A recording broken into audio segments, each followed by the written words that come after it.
This month on HMP, we've been asking, is this a Christmas movie? But on this, the week of Christmas, we had to get as close to the pin as humanly possible. And boys, I think we've done it. Welcome to Half-Ass Movie Podcast. Now is this a Christmas movie? Now is this a Christmas movie? Now is this a Christmas movie? Or is it dumb slop? Welcome back, you dirty babies. It's time for another Half-Ass Movie Podcast, a show where we put together a half-ass theme as an excuse to watch movies. My name is Adam Portress, and joining me today, there's still a chance to get him a smokeless ashtray for Christmas. Sweet Sean Kovacs from the internet. Hey, remember when that dumb kid and his hot girlfriend almost destroyed the entire town and are responsible for the death of close to a dozen people? and you can't put that many steps between him and orange juice, Bruce Leslie. Hey guys, just finished up my shift at Chippendales, threw on a Christmas sweater, and I'm here to celebrate. Hey, listen, he's here for you, everybody. You're welcome. And we are back again with our question, is this a Christmas movie and everything? But I feel like we had to get something that was as close to humanly Christmas as possible. Because we didn't know. We didn't know if the other movies would make it. And there's nothing lamer than when you have four movies, or five movies in this case, and not a single one of them it passes the test. That'd be so lame. Yeah, you at least got to have something that comes at least fairly close to getting something in there, or crossing the threshold for sure. Thank God last week, we crossed into that area. So I've lived my whole life according to one rule, and that is if someone asks if you want to watch Gremlins, you say yes.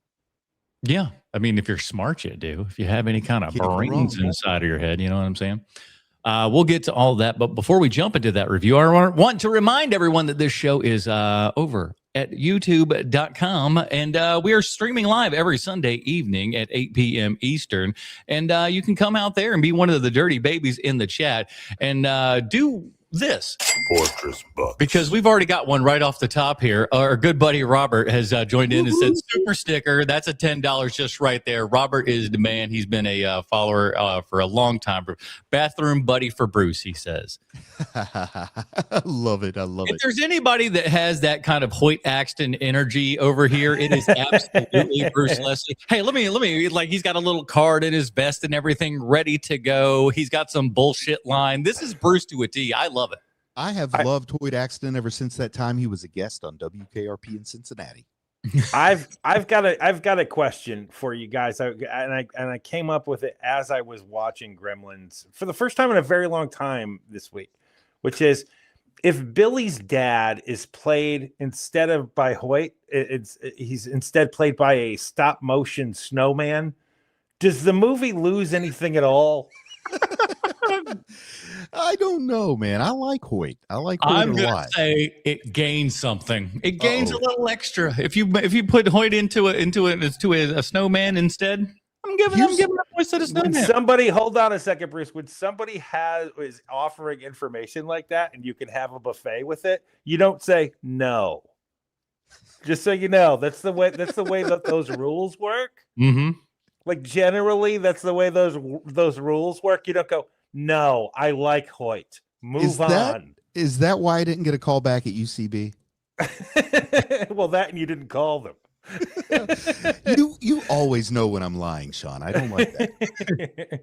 Well, that's because your lives kind of go to the moon and back real fast. We've got so much to cover here because it is Gremlins, and I've got so many bloody notes. But I've got to say this: when I was a very, very angry stand-up comic, and I was like 22 years old, I wanted to see what it would take to get into Second City, and so I looked on their website, and their website was nothing but like interpersonal jokes between the cast and stuff. And so I sent them this scathing email about how like all I wanted to do was get information on how to join Second City, and instead it's this crap.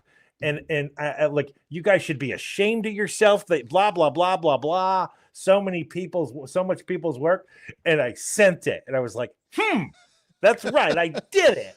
And then hold on, wait. And then they sent me an email back, and it literally just said, "You're right." Yeah. And I felt so bad I felt so bad about it. I was like, I'm never doing that again ever. It was so good. It was such a good response. Oh man. All right. It's really the only way to answer that. I got to remember that next time somebody just comes out at me, both guns blazing, about how terrible I am. I'm just going to, That's correct. I confess, you got me. You I figured will me say, out. I'm out to ruin your job wrapping packages. Sean's over here says, like, I wrote this like scathing thing. I'm just like, it's a wonder we're friends. They're like, it's like, it all adds up, really. Like attracts like a lot of times, people. It's just like, you know what? We're a lot more like than we are different, this group. But Porches, because of that experience, I would never do that now. Like, ever. Literally because of that one experience. Like, they taught me, like, don't be a prick. Like, just don't be like, just be nice. Like, that's all you gotta do. Like, it's really easy. Just be nice, man. And I literally learned that from them. And the nicest of the nice people support this show over at patreon.com/HMP. They get pre-show, post-show, Dinger Zone. And why don't you look at this glorious list of names here of all of these glorious dirty babies that support this show with a monetary value of whatever they desire. They put it onto a thing, they send it to us, and they get all those things in return. Sean loves it. It's the value for value. Whatever you get out of this program, put you that son right of a bitch. You just slipped that in there. You son of a bitch. Back in there before they get to the gear. Am I right or am I right? So go check all of that out. Patreon.com/HMP. Like I said, pre-show, post-show, Dinger Zone. Dinger Zone this week. We're talking our top 5 non-R-rated horror films because the old Gremlins here, man. We're going to talk about the amount of deaths and stuff in this bad boy, but it's kind of crazy for a PG-rated film. But there are many. About all of that. And you can get all that on the live stream. Stay on the live stream after the main show here and stick it out for that Dinger Zone, or go to patreon.com/HMP and do all those other great stuff. All right, let's get into it, fellas. Here is the IMDb plot line for Gremlins from 1984. As we know, IMDb. Hold on. Give me 1 second. Let me switch to the right thing here. I got 15 things to do on the show at one time. Here we go. All right. IMDb plotline. As we know, IMDb always 100% correct in everything they say and or do. After receiving an exotic small animal as a Christmas gift, a young man inadvertently breaks 3 important rules concerning his new pet, which unleashes a horde of malevolently mischievous creatures on a small town. I can't believe I hit that as well as I did. Good job, Portrait. This was written by a still in film school at the time, Christopher Columbus, good grief, who would go on to do everything from Home Alone to the first 2 Harry Potter films. This is directed by Joe Dante, of course, did Piranha, Rock and Roll High School, The Howling, Explorers, The Burbs, Matinee, and Small Soldiers. This is starring Zach Galligan, Phoebe Cates, Hoyt Axton, Polly Holliday, Judge Reinhold, Dick Miller, Corey Feldman, and that's just for Bruce, obviously. Howie Mandel, Frank Welker, Michael Winslow, Peter Cullen, and anyone else in Hollywood at the time who was making noises with their mouths. They were in this movie. So one of the first things I want to say that just came shining through, especially at the beginning of this movie, and you don't really notice it because, of all the gremlining that's happening in this movie. It's gremlin. Is just how good an actor the dog in this movie is.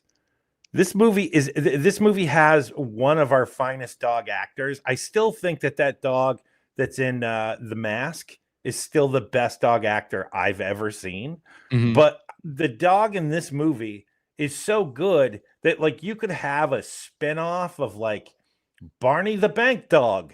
And it, like, you would lose nothing if it was like, like some cartoon 15 minutes on wherever Cartoon Network is now. Is that HBO Max? So sure. Like, like these little 15-minute bang, bang, bang, Barney the Bank Dog solving. First of all, you got him solving like bank robberies. You got him solving mysteries. There's the whole Gremlins thing.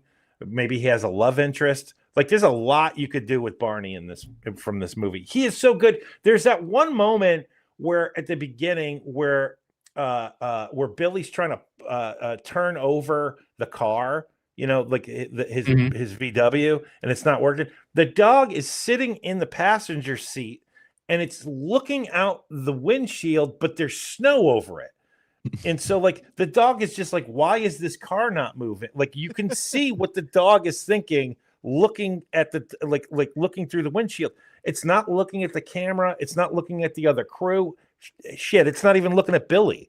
Like, he's looking out the window, like, come on, let's go. And I was just like, that dog is amazing. That dog is amazing, man. Do you think at any point that dog was wondering why there's so much snow in Southern California? Probably, and probably worried about, like, is this non-toxic? Because it is just before they started using, like, water with their snow. Oh man, this you told me you've done the backlot tour, or maybe you've just been on the backlot at Universal. I've just done like the public tour, which is awesome. Recommend it to anybody who loves movies. But when you see like the actual size of that town square, and then you see just how thick the snow is, I almost have a panic attack imagining the cleanup after they finish filming. Because that is a lot of snow there. I just got people to understand. I don't know. It's a lot of crushed up asbestos that they used as snow there. Yeah, they used to. I mean, I don't know, 84. I don't think they're using it anymore, but maybe. And you were talking about Animal Actor, the dog. But this movie almost had a much, much larger cast of animal actors. Did either of you guys run across the monkey experiment in pre-production testing? Yeah, Joe Dante's idea, right? Use monkeys. Yeah, put masks on monkeys and make them gremlins. And I kind of want to see that test footage, because there is no way that it is not entertaining to watch a monkey freak out because you're trying to put a mask on it. And I don't like to be cruel to monkeys, but it already happened. I just want to see, like, rip Joe Dante's nose off or something.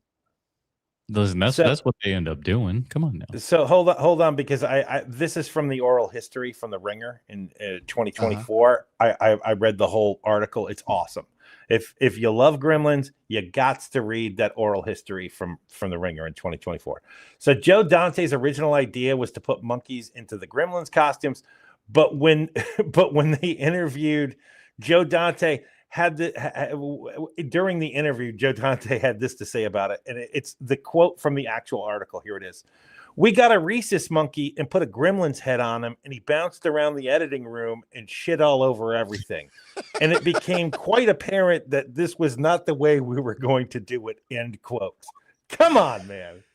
Oh, but imagine like a 70s version of Gremlins made for the drive-in with monkeys and masks, and what a cult, like, legendary film that would be now.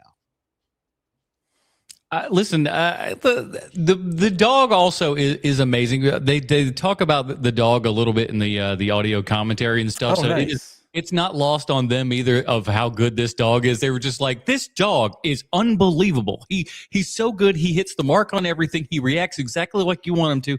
And he's like, there were two people on this set who genuinely believed that these gremlins were real. Number one was this dog. Number two was Corey Feldman. Oh, man. Corey Feldman, always awesome. I'm pretty sure this is his first feature role. First role in a feature film is what I'm trying to say. No way, man. He's in Bad News Bears. Is he? Yeah. Oh, I don't think it's the first one. I think it's the second one. Okay. The one where they go to the Astrodome? Yes. And then the third one, they go to Japan. I didn't realize he was in that second one. This was my first recollection of running across Corey Feldman then in a movie. And I liked him right from the get-go. He seemed like a believable kid. And, 10 years old when I go to see this movie. And how old's he in this? About 10, 11, right? I mean, Corey Feldman's about my age. Yeah. So he was obviously the character that I related to and latched onto on a movie that I really loved on a weekend where people mine and Sean's age really had a decision to make. I don't know. Are we going to talk about that, Sean? Yeah, we totally can. Oh, Friday the 13th, same year. Friday the 13th, final chapter, same year. But really? The same weekend in 1984, like, kids today don't know what they're missing out on, because we went to the theater with our parents on a Friday after school, and we had to decide, are we going to be a Ghostbusters kid or a Gremlins kid? Because they both came out on the same weekend. Now, I was clever, you see. I got my dad to take me to Ghostbusters on Friday, and I got my aunt to take me to Gremlins on Saturday. So I got to get them both in, but it was rare that I got 2 trips to the movie theater in the same month, let alone weekend. Yeah, but so did I. We saw Ghostbusters first and then Gremlins like later, like 2 weeks later. And there was this phenomenon back at elementary school when because this was a summer release. So by the time elementary school came, there were some kids who had to make that choice. Am I going to be a Ghostbusters kid or a Gremlins kid? And the Gremlins kids all wish they'd seen Ghostbusters. The Ghostbusters kids all wish they'd seen Gremlins, because both movies are so great that the one that got away is going to be like the love of your life you're always obsessed with. But man, what a good weekend at the theaters. Much better than when Silent Night, Deadly Night had to go up against like Peter Rabbit or something. That was very different. It's something like, because there's like 3. We just mentioned 2 of the big 3 that year too, 84. Because number 1 is Indiana Jones and the Temple of Doom, right? Which comes out a month earlier. Like it's an embarrassment of riches. I saw the Temple of Doom with my cousin and mom in Kentucky, so that was probably before the end of the school year. And then I saw these in the summer, so that was during summer break because I was in West Virginia. That's how I remember what time of year things come out, is by what state I was in. Where was I at? So it goes 84. You got Indiana Jones, Temple of Doom is number 1 at the box office. Number 2 is Ghostbusters. Number 3 is Gremlins. So like, I mean, come on, man, it's all in it's like in a month period. Get out of here.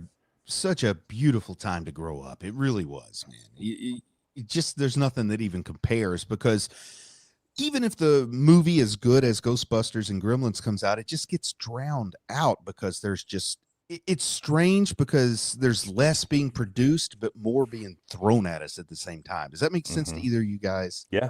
And it's just not like the experience. I much prefer, from a selfish point of view, as a viewer, when movies were harder to make and distribute, because they were, I think they put more effort into the ones that they had instead of trying to throw as many up against the wall and see what sticks. Matt in the chat corrects you here, Sean. Corey Feldman is not in the Bad News Bears, but there is a character named Jimmy Feldman. So that may be. I just looked it up, and he's in the TV series, which ran for, I think, 1 season. And 1 season, 26 episodes, 1979 to 1980. Man, they worked like dogs back then, dude. And they worked them like dogs. They really did, man. They're lucky that they're not on the news. Those guys have to work how many episodes? 360? Man, that was, working in news, that was always the best, because it was just like, well, you get 0 holidays, so go on into that. And like, I was like, oh, fun, great. Also, if a major disaster or weather gets really bad, we need you twice as much that day. The days when everybody else is staying home with their families. There's a snowstorm, we'll be buying your hotel in town so you can't leave. I'm like, oh, great. And that's just for the guy that changes the trash bags. No kidding. It's weird.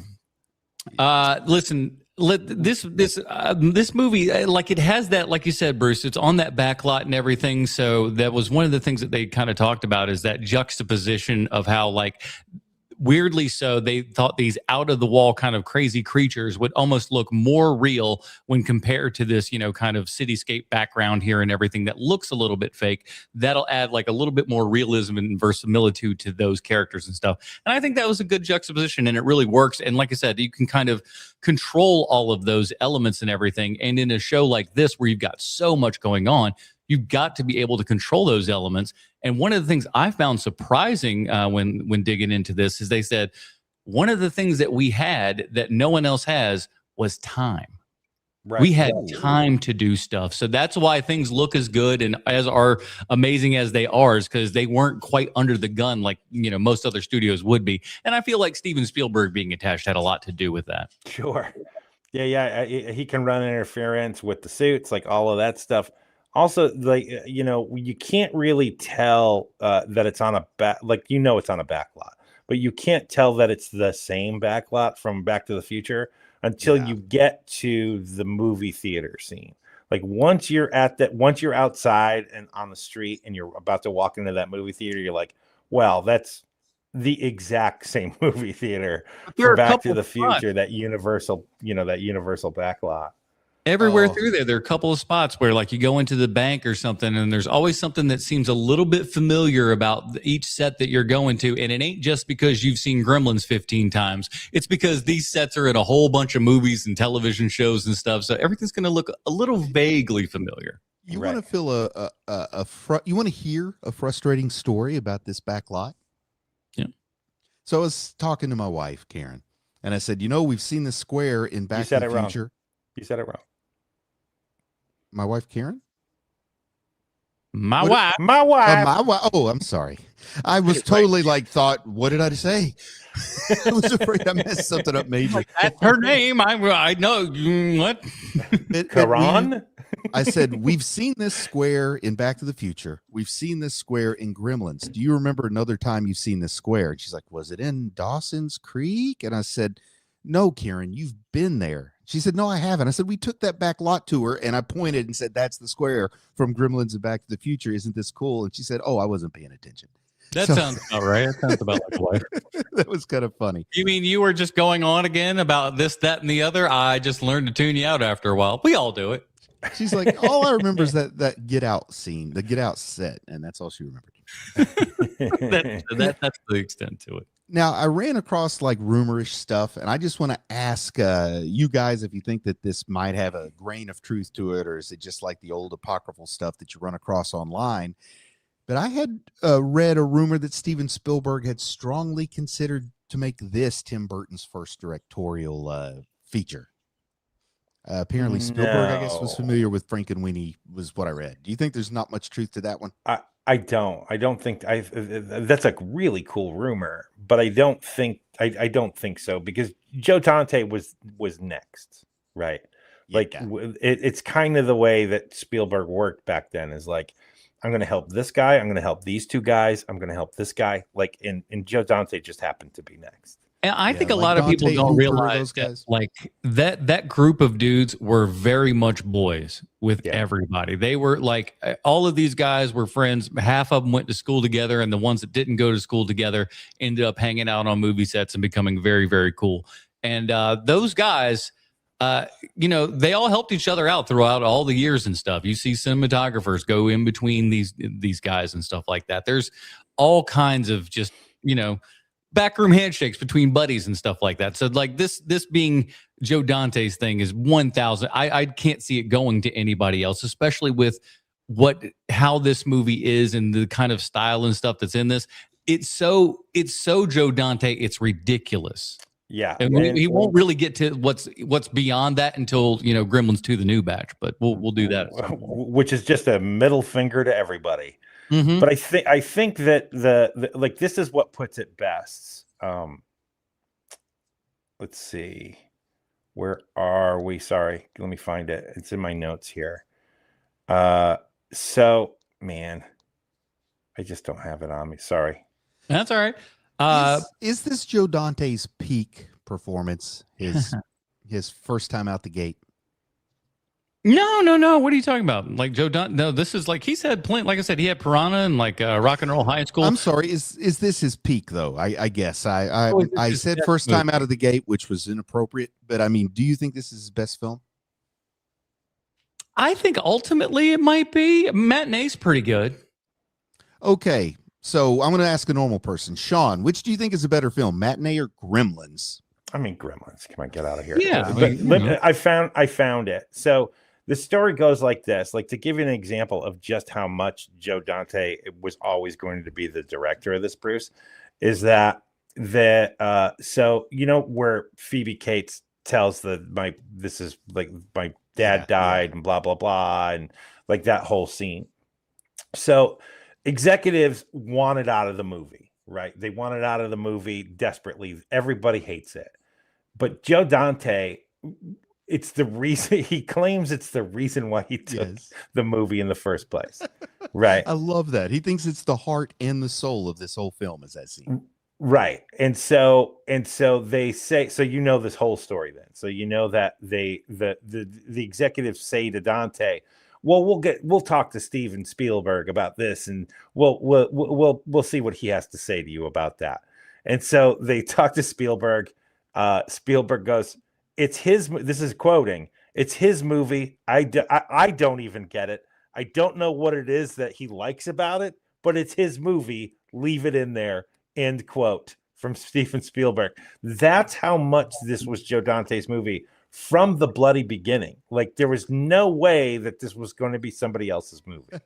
To paraphrase the beloved musical Hamilton, it must be nice to have Spielberg on your side. Yeah, that's not a bad thing. Oh, here we go, boys and girls. Fortress Bucks. Matt says Joe Dante's best film for me is Inner Space from 1987. You know, that's a good film. It is We not covered to Inner be as Space good on as the podcast.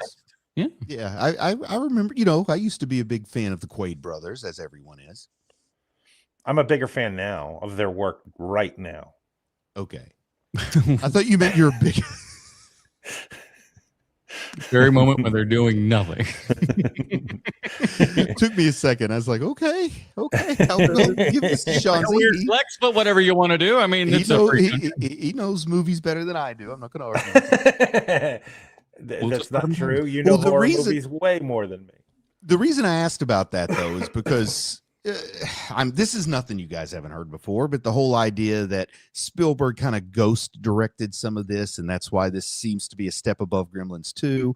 I think you heard the same thing on Poltergeist, like he ghost directed Poltergeist. Yes, but he did not touch directing at all on this. He was very hands off. Actually, he made some big decisions during the screenwriting process and the earlier drafts, but like. And I'm sure he showed up the set and gave his 2 bits, which, you know, who has better 2 bits than Steven Spielberg? But like, he's not directing anything. And I mean, like, Adam, back me up on this. Like, this movie is Joe. It feels like it's directly out of Joe Dante's loins. Like his DNA is all over this film. Like is. You can't, like, you watch Poltergeist and you can go like, oh, these are very Steven Spielberg moments versus Tobe Hooper moments, and you can look at Tobe Hooper's filmography and, you know, you can compare and contrast, and arguments can be made. But with this, it so screams Joe Dante and his style that like it's almost unmistakable in a way. Like, so much so that like we got Chuck Jones in the movie. Yeah. We got an animated man in the movie, for crying out loud, because they were just like, hey, Chuck, we're huge fans of yours. Do you want to come on to the thing and, like, you know, tell Billy his art's good and stuff like that? I was like, yeah, sure. Why not? Go ahead, Bruce.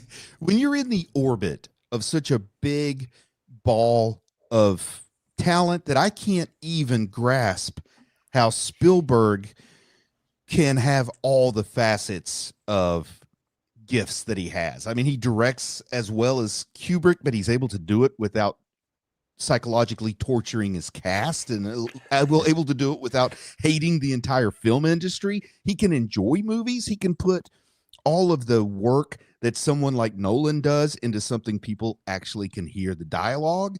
I mean, he has the talent of any director, but what he loved to make were movies for everybody. Mm-hmm. And when you're in the orbit of that, I would compare that to, let's say you're Jason Todd and you go out and you stop the Joker all by yourself. Everybody's going to be like, you know, Batman really did it, and just let him take the credit. I feel like whenever you're in Spielberg's orbit, people are going to say, well, it's impossible for me to love this movie this much and Spielberg not to have made it. Yeah. And I think that's where some of those, like, people just refuse to admit other people are good too. There is one, like, there is a reason to answer your first question, like, how does someone get that much talent? Yes, from an early age, he started kind of like fine-tuning what would later become like self-editing in his head. Like, he started doing that very early on. But the real answer is this, is that he had everything else. Like, making movies is the thing he knows. Anything outside of that, good luck.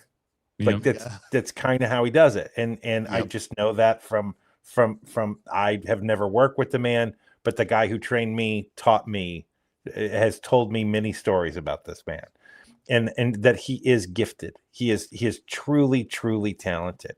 The other part to Spielberg that no one ever discusses is that he has the other part too that nobody has on the creative side. He is one of the most creative people ever, but he also is really good with money. And that is not something that exists. No one has that. There's maybe you can maybe name 10 people on the planet who have that. And he's one of them. I've never read any glowing reports of Kubrick coming in under budget, you know? Well, right. Because he is like genius level auteur, but he is an idiot with money. And I keep making that comparison to Kubrick for a reason. A lot of other folks have said like Spielberg is what Kubrick would have been if he actually were not mentally ill or something, you know, if he didn't have some kind of problem.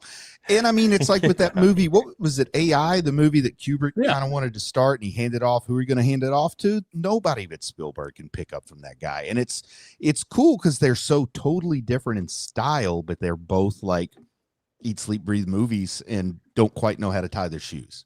You know what it reminds me of? It reminds me of that David Spade joke. Because David Spade has the perfect joke about Paul McCartney. You know, his wife dies and he gets remarried almost immediately. But Paul McCartney gets a pass because the lady that he marries very quickly soon after doesn't have both her legs. Yeah. And so you're like, well, that seems a little early and weird. Oh, she's got one leg. Oh, well, I guess that's okay. You know, like to see the total pass. So like when somebody when somebody hears like, oh, Stanley Kubrick was working on this movie called AI for like 20 years. Like he hasn't figured out how to do it all. Oh, you know what? There's somebody coming in and he's going to back cleanup for this movie. And you're like, how dare they? How dare they do that? It's Steven Spielberg. Oh, you know what? That's just fine. Exactly. You know, I think it'll be all right. It's like, it's about damn time then. If I can go backwards for a second, because we were talking about the Joe Dante-ness of this movie, and I don't want to lose that track because this is more of a question for Adam than for you, Bruce. But what is the most Joe Dante moment in this movie? Because I came up with two.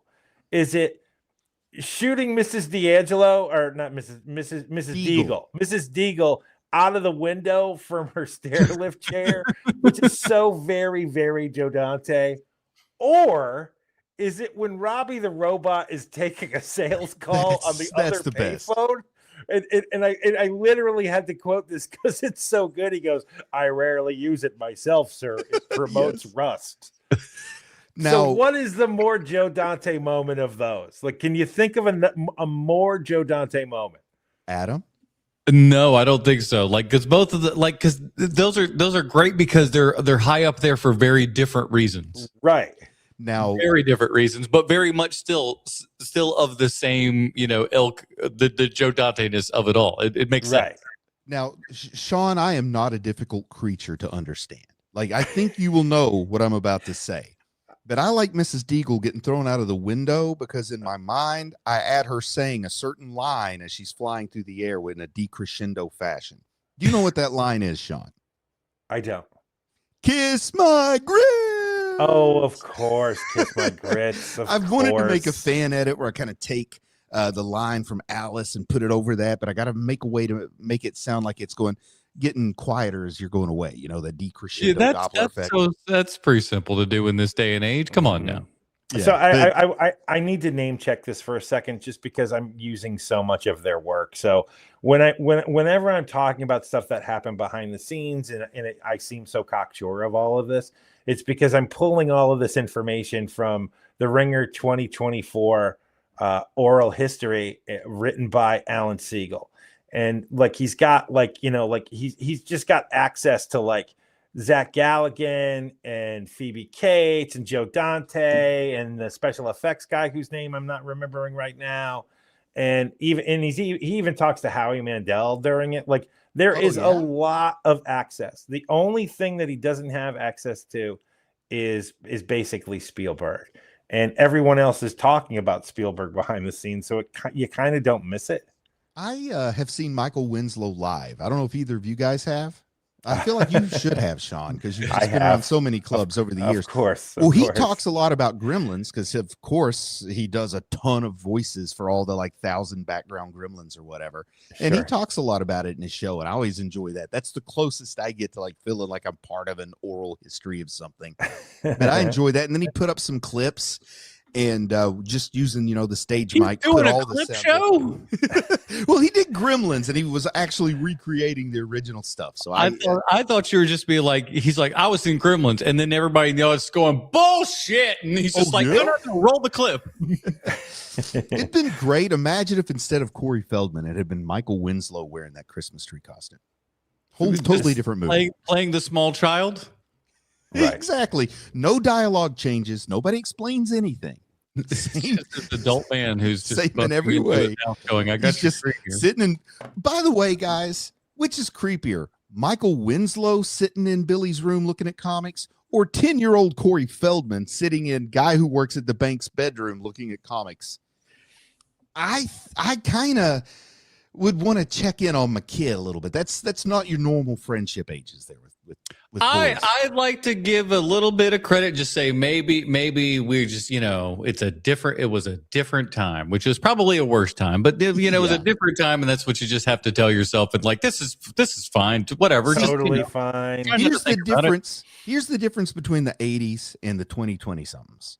Now we're very uncomfortable with it when we shouldn't be because nothing's going on. Then we were totally comfortable with it when we shouldn't have been because it turned out a lot of crap was going on. So that's fair. Can't get it right. That's a good assessment. So one last thing about that Joe Dante style, which they bring up, of course, in the article, which is that because Joe Dante loves this quote about his movies, and a critic once described Joe Dante's movies as Joe Dante movies are movies that are at the same time Mad Magazine parodies of Joe Dante movies, and are also just Joe Dante movies.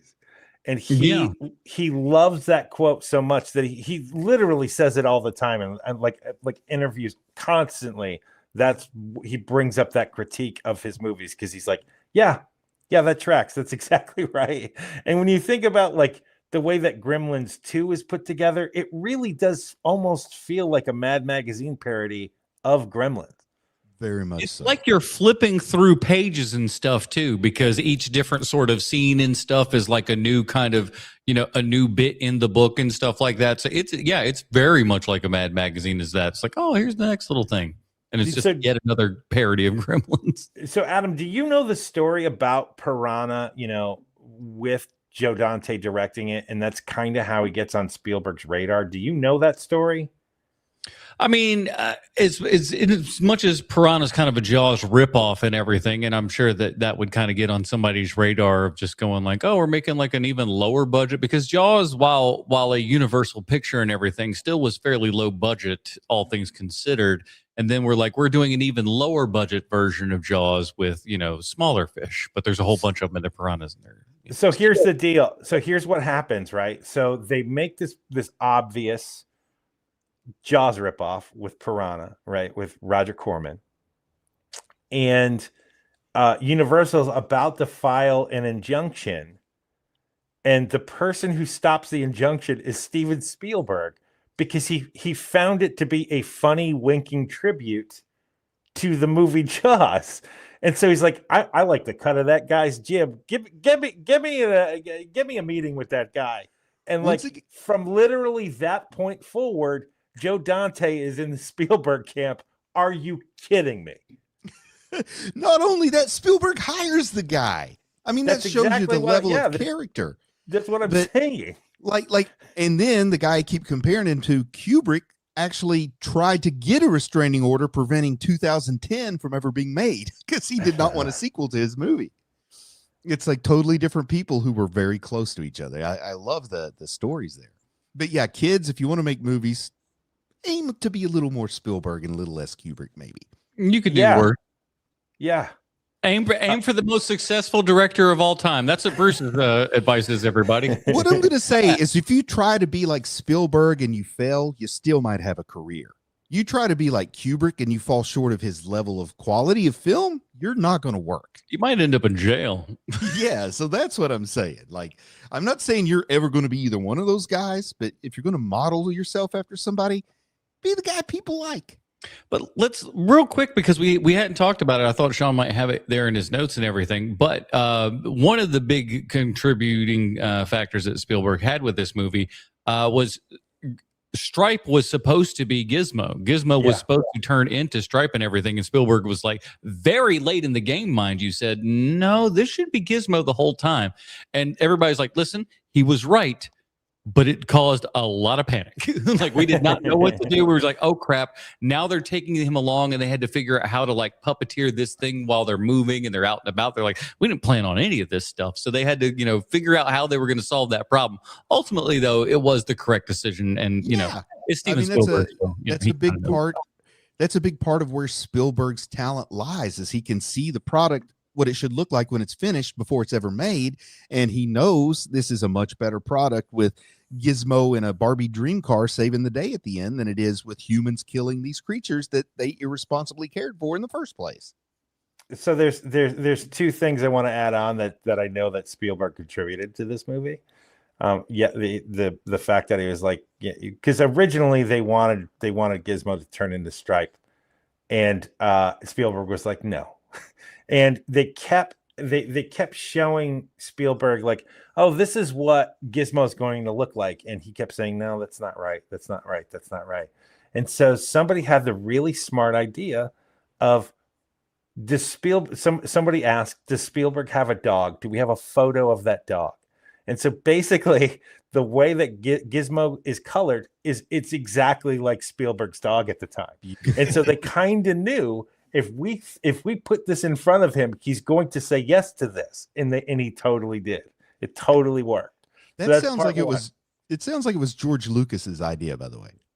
So that's part one. Part two is that, so in the screenplay, during different variations of the screenplay, right? Like, I don't know how many passes they did on the script, but like in the early stages, it's Billy Peltzer who ends up being the one who kills Stripe. And Spielberg says it's got to be Gizmo who ends up killing Stripe, because the name of the movie is Gremlins. It's not Billy Peltzer. The name of the movie isn't Billy Peltzer. And Billy Peltzer, Zach is pissed when he learns that flip happens. He's like, what the hell happened to me being the hero? And they're like, I don't know what to tell you, man. This is a Spielberg note. This is a Spielberg note. And he's like, oh, well, I guess this is what we're going to do then. And I'm not a very sophisticated. And they just showed him the box office of E.T. and you got an opinion there? You shut your mouth. And I don't consider myself to be a very sophisticated writer at all, but even I know you got to have that balance. You know what I mean? It's like the structure of a story is you got to have the little cute guy save the day, not the person who created the problem. But this is the last Spielberg thing I have, which is that they'd already cast Phoebe Cates, because she's Phoebe Cates, and that just makes sense. Whenever you can get Phoebe Cates, you get Phoebe Cates. You don't get a Phoebe Cates lookalike. If she is available, you get Phoebe Cates, especially in 1984. Put her in that Chun-Li outfit. That's what I call that one. And so on her tape, she had read with Zach Galligan, who had auditioned with her in the past. Right, like they had done some sort of audition together before, so they knew each other, and so they're showing the like actor A with actress B, right, that kind of thing. They've already got actress B, so now they need actor, and so they got to get approval from Spielberg on this actor, because they knew that it should be someone who isn't super famous, right? It should be someone that is like just out of nowhere, like, kid next door type of actor.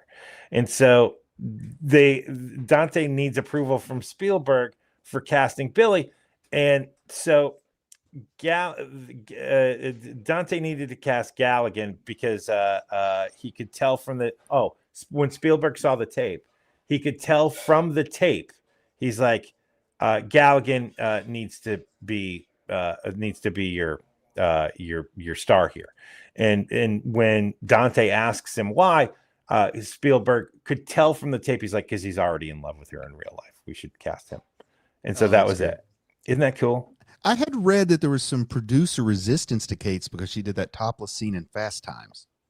I don't know that. I would imagine probably so, because somebody's got to always put their 2 bits in. But like that would have been dumb. For those of watching the stream, Bruce is now turned into Blofeld. I couldn't picture anybody other than her in that role at this point. That's kind of the cool thing. Well, you know, I mean, they were talking to. It's kind of strange. It was always going to be Phoebe Cates. Like there wasn't somebody else. But for the Billy role, like they had Emilio Estevez read for him. They had Tom Hanks read for him, and ended up with Zach Galligan. And I'm looking at the time. I know you've got a heart out a little bit later, Sean. So if I wanted to, I just wanted to talk a little bit about the nature of the Gremlins before we go down the home stretch and wrap this one up. Sure. Because I was one of those, I would say I've probably studied zoology more than either of you. What? Yeah. How? Yeah. You don't know shit about me, Leslie.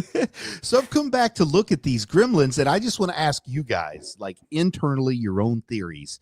Do you picture these Gremlins as something that occurred in nature and lives in a jungle somewhere and that they just found them and brought them? Or do you think they're magical creatures? What do you think is the origin of these creatures that don't behave like any other living creature? I feel like they're an alien type thing. That's what my theory is. They come from space. Is that what you think, Shanzi? Yeah, it is. It's an alien for sure. Because they can't be carbon based if they can't drink water.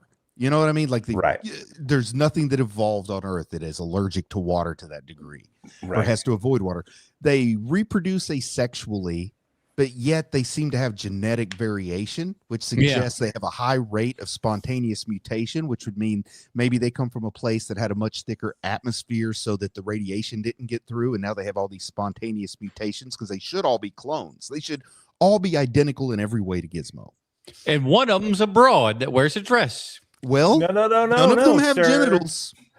They're asexual. These creatures do not have males or females, but they certainly have wardrobe choices and makeup choices. And the Flasher, you know, I got a good look. The Flasher was funny. I don't like. I'll say that's my favorite character, and shows up in Gremlins too. Hey, you got a winner. You can't stop those Flashers. That's for sure. So listen, I'm just not going to be on the Dinger Zone this week because I've got so many notes here, and there's no way I did all this work, and we're not going to use it. Well, let's hear it. Okay, so these are. I'm going to start with the notes that I took while watching the movie, and you guys just add your 2 bits too. Okay, so for me, the most unbelievable part of this movie is that there's a kid who is working as a bank teller and supporting a family of 3. Yeah, Dad's is such kind of a not so much guy. He's not really getting it done there. Mom's a homemaker and everything, and he's the one who's propping this family up, which what seems like a part-time job at the bank. I want to write some slash fiction with Mr. Peltzer and John Candy's character from Planes, Trains. Right. Oh, I would like the 2 of them in a hotel room together on a lonely night, snowed in. Judge Reinhold, since we're talking about the bank here real fast, him popping in for a little kind of quick cameo and everything, kind of fun. I love how he's, you know, just this. I love when he always plays, not always, but I love when he plays a kind of pompous asshole. He does it well. Mm-hmm. Also, it feels like there's something on the cutting room floor with him. Because that never gets resolved. Like the Gremlins don't go after that dude. Yeah, they should have eaten his face off at some point. Yeah. Next thing up, Chekhov's wall sword. Oh, every time somebody opens the door, sword falls. You're like, well, that's going to show up later. And you know, if there's anybody who's going to notice a Chekhov sword, it's this guy. It's true. It's like, and we got dual swords. It's not just one. It's like, no, we get them 2. I love the crisscross swords. One of the things that drove me crazy about the Judge Reinhold scenes and other scenes with other characters in the movie is that something that movies never ever get right is when you're good looking and like bubble good looking, people are never mean to you. Like in real life, the old lady isn't threatening to kill his dog in front of his face. Like Judge Reinhold isn't calling him a loser. He's too good looking, right? So like, like the movies never get that right. That's the thing with Spider-Man too. When Tom Holland is Spider-Man, it's like that dude is good looking. Like no one is picking on him. Like they might be saying mean shit behind his back, but no one is ever going to be picking on this very, very handsome boy. It's ridiculous. And if you're working at a bank and someone just goes, "I'm going to murder you and your dog," you're going to be, I'd be like, "Excuse me, bank manager, this person is threatening my life and the life of my dog. What is happening here? Get him out. You don't have to be polite to those people. Come on now." Another thing that bugged me is who the hell is Billy's mom cooking for in her introduction scene? She's chopping a mountain of onions. It's just 3 people coming that are going to have dinner there, right? So why is there's just this like giant pile of chopped onions? It's crazy. Just in case Corey Feldman comes over, or maybe the stop motion snowman who plays the dad just loves onions. Maybe, who knows?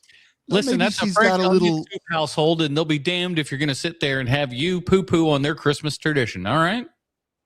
Let them have their French onion soup. Right. So here's another thing. So Dad knows the 3 rules of keeping the Mogwai, right? Mm-hmm. Like he knows it by the time that he brings Gizmo home. So Dad knows bright lights are going to affect Gizmo. So why doesn't he say anything to his wife when she's about to take pictures? Like, oh, you might want to hold off on that. There's going to be a flash. Like, sure, maybe he's absent-minded. But like, this is the thing where you're like, oh man, I just like this is the newest thing in my life right now. They told me 3 things about it. I should probably warn the wife that flash photography is going to make this little fucker flip out. You know, Sean, how little you know. There's a deleted scene where Dad goes to the bar and gets real shit-faced. So he doesn't really, his reaction time a little bit slow. Not quite on the uptake there and everything. So that's kind of the problem. Is he's just he tied one on a little earlier is all. That's the excuse I'm giving. The biggest flaw of the movie is one of the 3 rules: don't feed him after midnight, because that one was even torn apart in the sequel. Joe Dante tore it apart himself in the sequel. Yeah, and it's so easy to fix. You change that rule to don't feed him between sunset and sunrise. Right, and that fixes the whole problem. So if I ever get a time machine, I'm going to whisper that into Dante's ear. Oh, that's all I'm going to do. I'm not going to kill any baby Hitlers. I'm going to go straight to Joe Dante. No baby Hitler. This movie is so close to being perfect that would put it over the edge. You know, people always say when they're going to make a time machine that the first goal is to go back and kill Hitler. Not me. I plan on cloning Hitler and have them duke it out. Anyway, oh, man. You need a Hitler to kill a Hitler. Am I right? Oh, that's true. Anyway, so I got another question. This is another note. What happens when you hit a gremlin or a mogwai with a wet wipe? Like,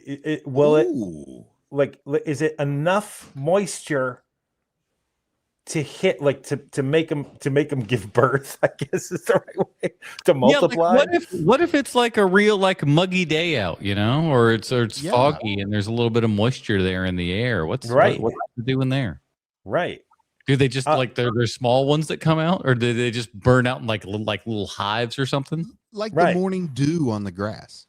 Here's another one. Roll around in the grass and just pop out babies. Here's another one. Do mogwais clean themselves the same way that a cat would? Now they have listen, because we dry clean only. Which, by the way, it was very cool. The close-ups, specifically very much of Gizmo, were all done on like a giant, like 3-foot wide head there and everything that they made, so they could do all those close-ups. They were like, the other stuff's good, but we need stuff that looks real tight there and everything. So they got made a big old giant one with its ears and whatnot, and that's where they did all that stuff from. I just kept thinking this too, just watching it, is that like Gremlins just must stink. You know, the stink just must be unbelievable. Like smell, I would imagine. Yeah. You're talking about mogwai. Mogwai probably do smell like gerbils or hamsters or what have you. You know, where there's that like that kind of funk. That's why you put the cedar shavings in, and so that you don't notice it so bad. But gremlins themselves must just stink to high holy hell. because not only are they not clean as Mogwai, but then they gestate and they're cooking in their own juices, and then they pop, and it's just got to be the worst funk in the world. For sure. I feel like it's the worst aromas mammals have to offer mixed with the worst reptiles have to offer. That's kind of how I feel about them. Yes. Yeah. And if you've never been around a stinky snake container, reptiles actually smell pretty bad. Damn you, stinky awful, snakes. So here's my next note. If you don't find the scene with Billy Peltzer and Gizmo at the keyboard adorable, where he's playing the notes and Gizmo is singing with it, it means there's something wrong with you and you need to be checked by medical professionals. Now, with that being said, Adam, why don't you like this scene? What are you talking about? It's the best. Okay, good. Thank goodness. It's so good with the little cute hat there and everything. It's get out like of here. If there's anything that you could point to be kind of like a Spielberg-y type moment, that is certainly it. Mm-hmm. Where he's kind of like him, just kind of that little back and forth, that very kind of, human to animal sort of, conversation there, and everything being done via music and stuff. That's very, very Spielberg-esque. If there's anything that you can pull from it. Mm-hmm. So good. So this is the only controversial thing I'm going to say about this movie, because it's always bugged me, even from when I was a kid. And I've never liked it about this movie. And it's that all the gadgets don't work. There isn't a single gadget that works. They all don't work. And even as a kid, I didn't like it. And I was never able to figure out why until I watched it this time around, because some of the gadgets should work. That way it's a surprise when some of them don't, right? Like, and it might actually be funny. Like, you'd never laugh at the gadgets not working. It's more like, man, you idiot. Like, why would you do that to your phone? What does this do is I point it directly at your face. Right, exactly. And so like it makes it way better if he has a win or two in there, like something to make him keep going. I have a theory about Mr. Peltzer and why he's so bad with his inventions while he's on the road. He's a stop motion snowman. I think he had like some kind of office space job, and during the downturn in the economy in the late 70s, he got laid off and has this midlife crisis and doesn't know what to do. So he's decided he's going to be an inventor, even though he has no real skill in that. And this is him trying to redefine himself. That's my headcanon. This is a guy dealing with getting laid off at 50 or 55 or something. And what do you do then? Were there not things that dealt cards automatically in '84? It feels like that. I feel like that's already a thing. This movie. I'm kind of surprised. I expected some pushback on that one. I guess I'm right. I also think like there were probably automatic juicers by '84 of some sort. So, one of the things, amount of juice that comes out of one orange. I'm sorry. When the thing with Home Alone, where the reason why they leave Kevin behind is because the ticket gets thrown in the garbage, and there's that. And they counted the neighbor kid and stuff, so right. That kind of Right. Well, I think the thing that gets overlooked in Gremlins is that the entire reason why all the trouble with the Gremlins starts in the first place is because Corey Feldman is the one who spilled water on Gizmo. It was not Billy Peltzer. It was Corey Feldman. No, listen, as is most awful things in the 80s, it usually starts with and ends with Corey Feldman, so that it makes nothing but sense at this point. Someone said Blofeld. Feldman's he's got that awesome kid thing that you need in this, that is just like, it's the wonderment. It's like the kid allowed, like, he knew it was fake, but he allowed himself to really believe that these little puppets and stuff were real, and it totally sells.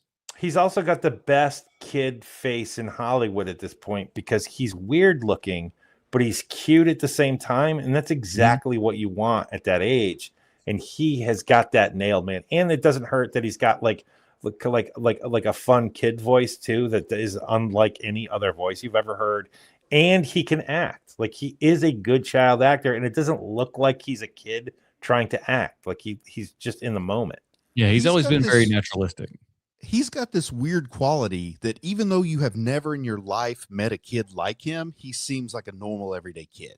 Does that make sense? Yeah. Like, no kid's actually like that, but he seems like he's totally believable compared to the other kids in movies at this time. Like you kind of a mouth-esque character from your life, somebody that's a little bit like that kid, not exactly, but there's bits of a mouth that everybody's had in a friend at one point or another.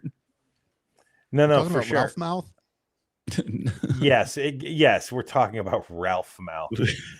So I had another thought that may destroy this movie for some people, where if Mogwai or Gremlin meat tasted good, this movie would be a very different kind of horror movie. Where they're just breeding them like chickens, only it's way easier to breed them. It would kind of solve a world hunger crisis. There seems to be an unlimited supply. You have as many gremlins as you have raindrops in the sky. It's like that Ben Franklin thing with hippos, where like you learn that like at some point Ben Franklin was like, well, we need to breed hippos because there's way more meat on them bad boys, and we'll just eat that all day. And people are like, I'm not eating a hippo, weirdo. Hey, boss, slice me another slice of that hippo. It is good. Oh, have you tried the fried gizmo? Oh, it's so good. Those little arms, though, they're very gamey. It's too much for me. I don't like it. What's the name of that Korean movie about a pig that's like the size of a okja or something like that? Okja. Yeah, that would have been Ben Franklin's dream. Right. Exactly right. So let's get to Dick Miller here. So Dick Miller, first of all, before we get into the job that Dick Miller does in this movie, which is pretty awesome, he does a great job at it. I would first like to thank the filmmakers for the restraint they showed by not having Dick Miller make a drunken pass at Phoebe Cates' character when he's drunk at the bar and she's walking him out. I am quite certain that was a conversation that was had at the very least. If it was never in a pass on the screenplay, it definitely was something that they spoke about at some point. And the restraint they showed by not having that happen.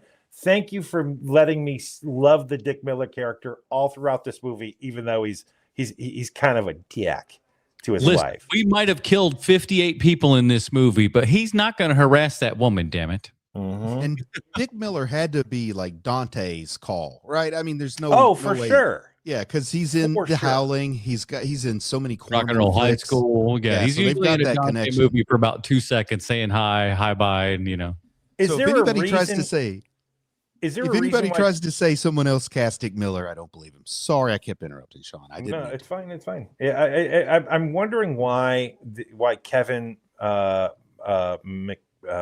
the other Dante guy, the guy who's in UHF is the main bad guy who runs the UHF station, who the old guy, take that ridiculous thing off, that guy, because he's a Joe Dante guy, but he's not in Gremlins. I wonder why Kevin, whatever his name is, isn't in it.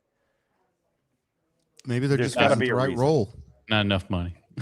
Yeah, that's what it was. That's what okay, it was. We can only afford one or the other, not both. No, I'm not going to be in this Steven Spielberg produced movie. Who is that even? He had a scheduling conflict. He was doing Dancing with the Stars 1984 edition. So there are a couple of cardinal sins committed in this movie. One, as you guys know, it has to do with Christmas. It drives me crazy every time I see it in a movie. Carolers in a suburban neighborhood caroling to houses. To be fair, they're not dressed up in traditional colonial garb or anything else like that. They're just regular folks, so you give them the credit where credit's due. I'm not giving them any credit for having carolers in their movie. Get rid of that shit. Why do they still do that? Get out of here. And once again, this is where I obligatorily let you know, Shanzi, that my neighborhood has carolers. Man, exactly, they just want but that your pudding, neighborhood, you know what I'm saying? And your neighborhood is with the like the choral kids and like my neighborhood is a kind of special neighborhood, so right? And like if those kids are walking down the street like just some rando house caroling, like those people aren't standing on their front porch smiling. They're like, get out of here. How long do I have to stand here before these these art kids are going to get out of my gang members are surrounding the house. Let's go. Right. Oh, I'm going to Mrs. Deagle my own children this year when they come by our house. so I look, I love Zach Galifian in this movie. I really do. I love the character of Billy Peltzer. I always have. But the character is not the smartest character in the world. And there's a couple of times where they show that. Like, so Phoebe Cates, he keeps trying to like dig into like, well, how can you not like Christmas? How can you not like Christmas? He asks her like 3 different ways, and she just gets madder and madder. And then he asks her out. And sure, she says yes. But I mean, come on, read the room, Billy Peltzer. You just pissed this girl off to no end. You hit one of her sore subject buttons, and then you're like, oh, hey, you doing anything Thursday? And luckily for you, you know, she was already revving that engine. But if she wasn't, that is a very, very dumb move. Yeah, that's a high school move right there for sure. It's just like, hey, you're an idiot. You're an idiot. You're an idiot. Hey, you want to go out? The only thing worse is that time Ryan O'Neal hit on his own daughter at a funeral. That was worse. Ooh. The black science teacher who's from different world. Different world, yeah, man. I love that guy. Yep, the actor's name is Glenn Turman. He's damn near 80 years old, and I looked it up. Not only is he still alive, the dude is still working a lot. Like he has like 3 credits in 2025. Come on, man, that's awesome. I bet you he only looks 10 years older than he does in this movie too. Well, I think he looked a lot older in a different world than he did here, personally, and that's only 5 years later. I thought they olded him up for that. They might have. Yeah, because his hair was gray is the biggest difference. And they could have just sprayed a little, hair gray on there or something. Yeah, so club afterwards. Nobody knows it's me. For those of you who are watching this still, thank you for sticking around while I just show you all my work from this week. Thank you for that. But I want to let you know this. If you know that you're watching a really bad Gremlins breakdown, when they gotta bring up that the logic flaw that literally every human being thinks of when they see this movie, which is there's an inventors convention on Christmas Eve. Like, yes, that seemed odd to me. Every single like breakdown movie, like movie review show is going to bring that up. Yes, we understand it's weird. Everything about this movie is weird, but everyone brings that up all the time. Okay, next thing. This is what my notes were like this week. So mine were all handwritten on little like Chuck Woolery cards. Oh, that's cool, man. He's going 2 and 2 for everybody. Man, we should start doing that. We should start doing that just so we can have the Letterman like throw it thing. Yeah, like, that'd be cool. It was a thing I was doing when I was trying to make my YouTube channel a little talk show-esque. So here's another thing I noticed. So all the other Mogwai, right? When they are birthed through Gizmo, they all come out and they're all pricks. All of them. They're all shitbags. Each and every one of them. So does that make Gizmo like the reject of his people because he's so nice and cute and fun to be around? The other ones are little shitbags. Like it's right inherent in their nature to be little devils, but he's kind of the wuss of the group. Right. He's the one oddball. My theory is that Gizmo is the Mogwai. Like he is the first Mogwai that landed on Earth. And any other Mogwais are derived from him. And it's like the OG G1 Mogwai are sweet and normal, but it's the G2 and on down that get a little more sinister every time. Or maybe it's the fact that it's not on their actual planet and everything that they're getting birthed in those situations or whatever. Spontaneous mutations. Yeah, it's like we don't know what to do with this kind of atmosphere or whatever the hell they're doing. It's just like, oh, that's going to screw us up from the get-go. Because once again, from a zoological genetic perspective, they should be identical clones to Gizmo, and they're not. This movie's bullshit. 1 star. Just one note, very quick. Mike Armentrout! ! He's unrecognizable. Guy hasn't had a good year. never had a good year. Like where you're like, man, you are killing it in this picture, dude. Like looking stellar.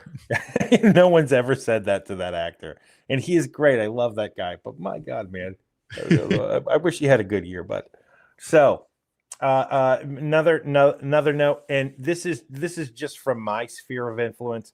I am sure this has happened previously, but I couldn't think of one. So maybe you guys can. Is this the first pop culture reference of old lady with a ton of cats living by herself?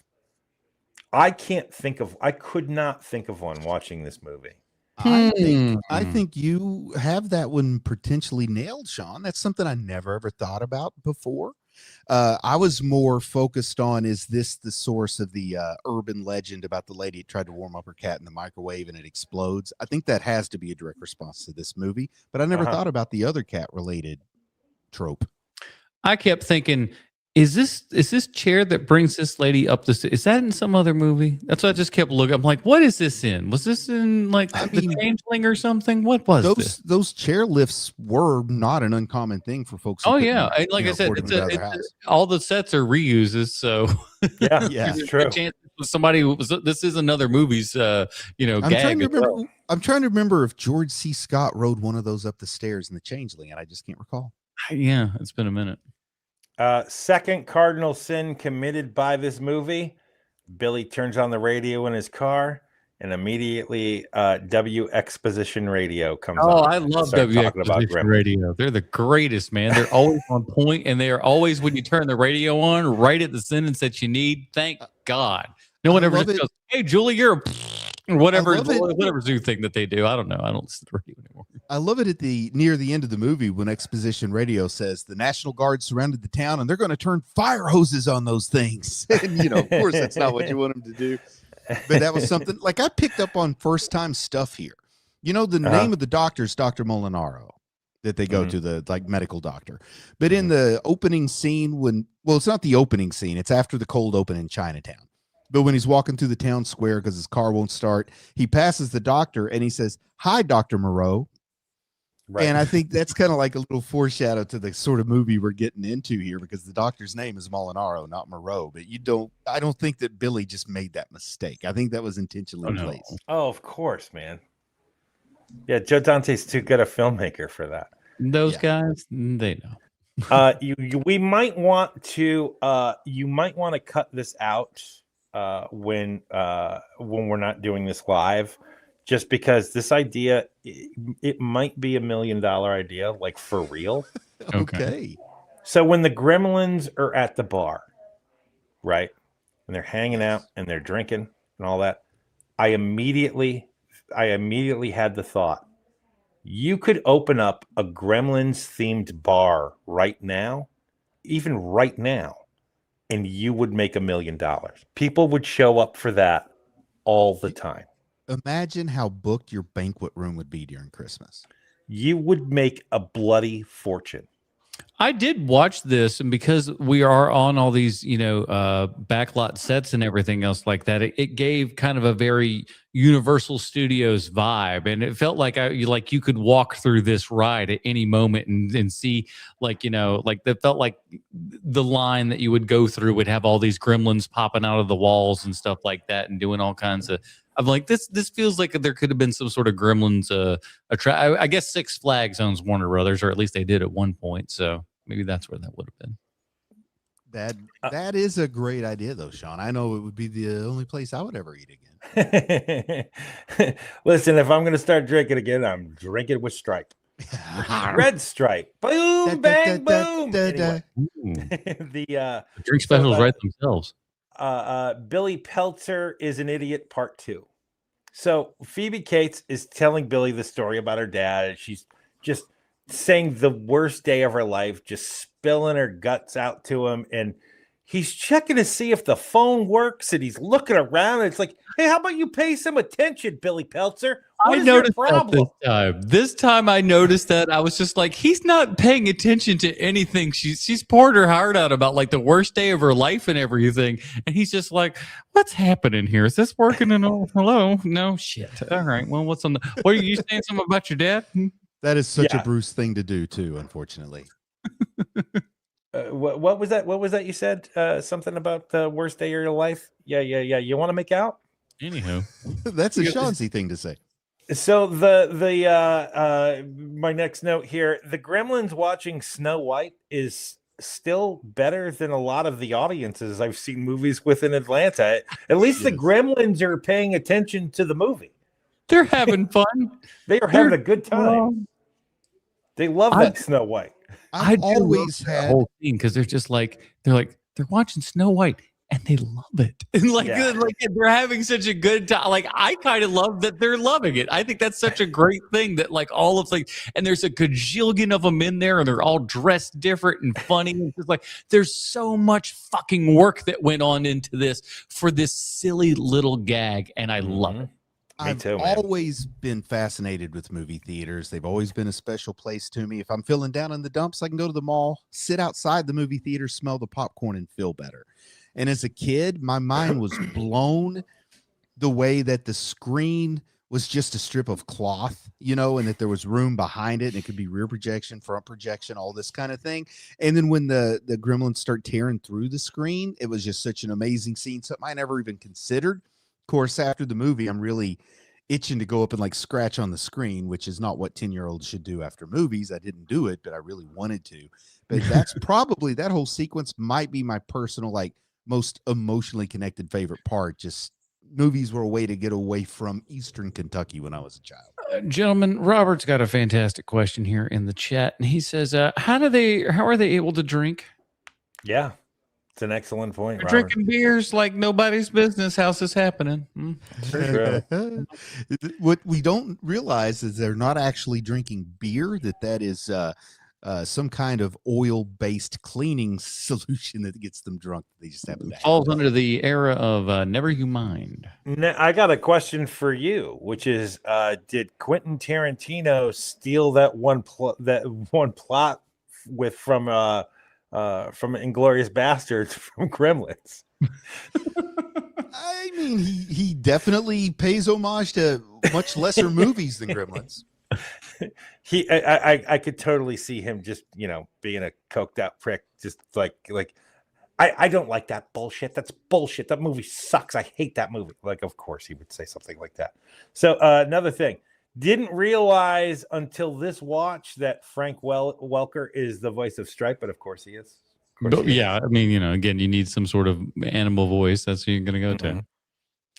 They kept him in a cage and let him out to do sound work back then. And these are the only bits that I didn't say earlier that I took from the oral history. So yes, we talked about how Chris Columbus was 23 when he wrote the screenplay, but the original draft was rated R.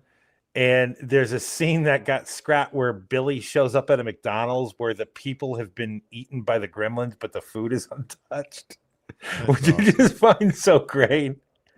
I just find that so great. In the commentary, they were just like, yeah, this movie was what we got initially was quite darker than what ended up. Yeah, the original script had Billy coming home and his mother's decapitated head rolling down the stairs. And Yeah. Mm-hmm. Wait, hold on. Fortress Bucks. Matt says maybe Gizmo is a pure Buddhist ideal and the other Mogwai are evil because they no longer are part of the pure ideal self. Works maybe, for me, man. That's pretty good. That's some insighty kind of stuff right there. And I figured that sounds like a Matt thing. He would have that's right up his alley. That kind of. I think Matt has unknowingly just made the first step towards that new religion I've been wanting to create all my life. Gizmosis. Gizmosis. You've always wanted to create a religion? You've all your ever life? since I saw leader. Not all my life, but ever since I saw the first advertisement for Dianetics. Oh, I see. You want a fake TBS. ass religion where you can build idiots. That's what you want. I just remember hearing the L. Ron Hubbard quote that the best way to become a billionaire is to start a fake religion or something like that. So I just always thought, like, done. It's the right stuff. Done. He was a writer. Gizmosis. Mm-hmm. So this is my last note. Thank you for sticking with me, boys. The last note I have from the oral history is from Howie Mandel. His inspiration for Gizmo's voice, a young kid choking on a piece of cake is what he it's not super dry. It's just moist enough, but he's kind of a little bit of that action. I believe him. I actually believe him that is the inspiration for it. And I think the biggest cultural impact of this movie is that to this day, I think people who've never even seen this movie will shout out light bright if you turn on their bedroom light first thing in the morning and they're not ready for it. Pretty good. All right, let's we got a couple of questions here to ask because we need to figure out if this is a Christmas movie. I'm keeping score. We do. So look, this might be somebody's first podcast that they've ever seen us, so I'm going to go through this again. So the idea is this: every Christmas movie has to take this test. They're yes or no questions. You get a point for each yes. If a movie gets a 5.5 or higher, it's a Christmas movie. If it's lower, it isn't. Question 1: is Christmas the single most important element of this movie? Adam. Yeah, I think so. No Christmas. This movie doesn't take place. That's exactly what I was going to say. Is Mr. Peltzer isn't bringing a Mogwai home if not for Christmas? It's the story of a Christmas present and its consequences. It is. It is the most important plot device of this movie. Yes. So we're all on yes for number 1. Number 2. Mm-hmm. If it were any other time of year, would it change the movie, Bruce?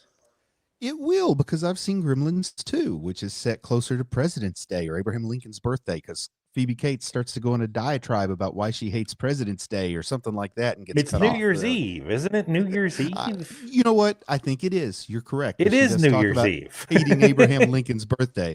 Anyway, it doesn't work if it's not Christmas. You change it to the summer, and you got swimming pools everywhere. You got rainstorms. You know, if it's not winter, then you've always got the element of rain. But since it's winter, you've got snow falling from the sky, which chemically is water. But to the person viewing this, to the 10-year-old watching this movie, right, snow isn't water. So, yeah, if it's got to be when it doesn't rain, or it just totally undoes the whole movie.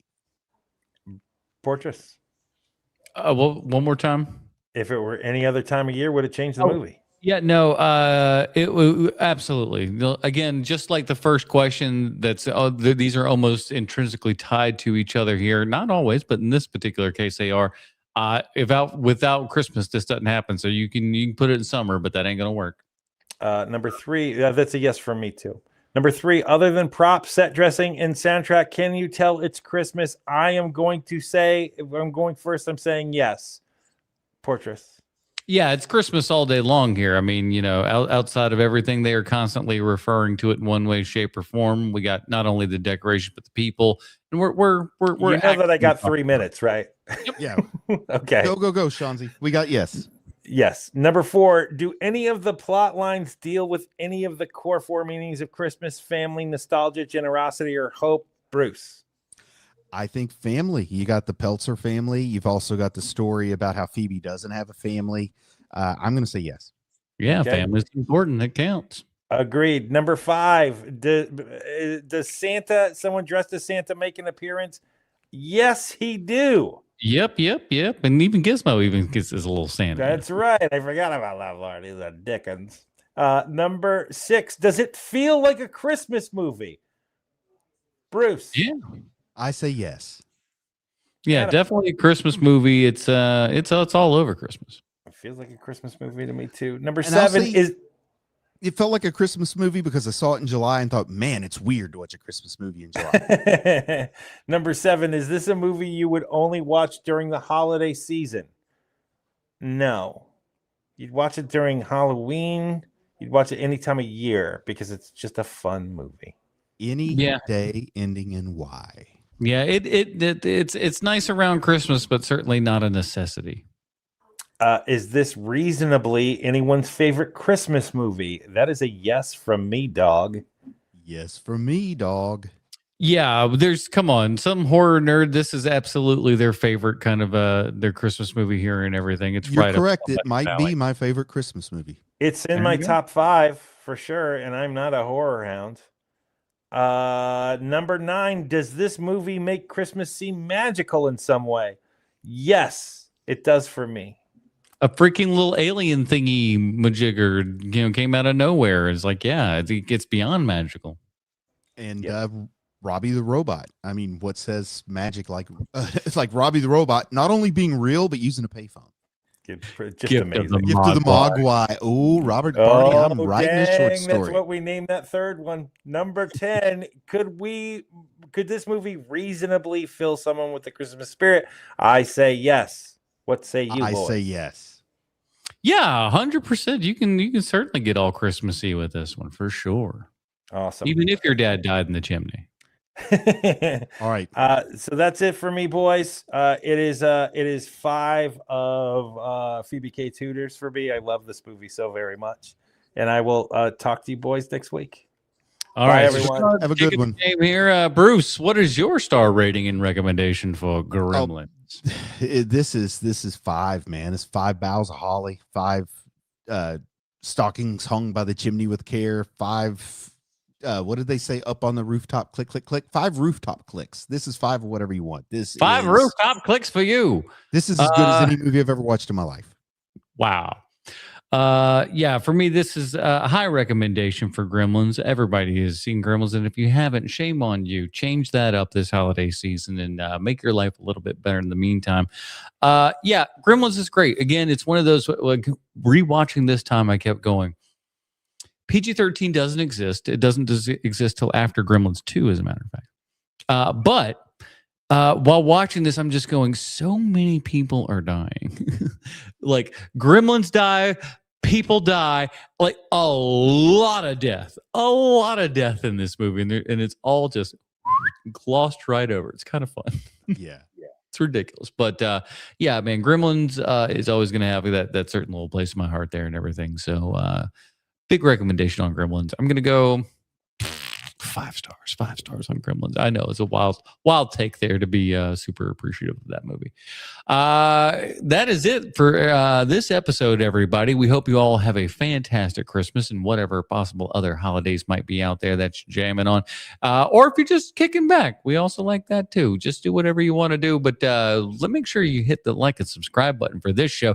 Come back next week because we're talking the holdovers from 2020. I believe it's 2 or 3. I think it's 23.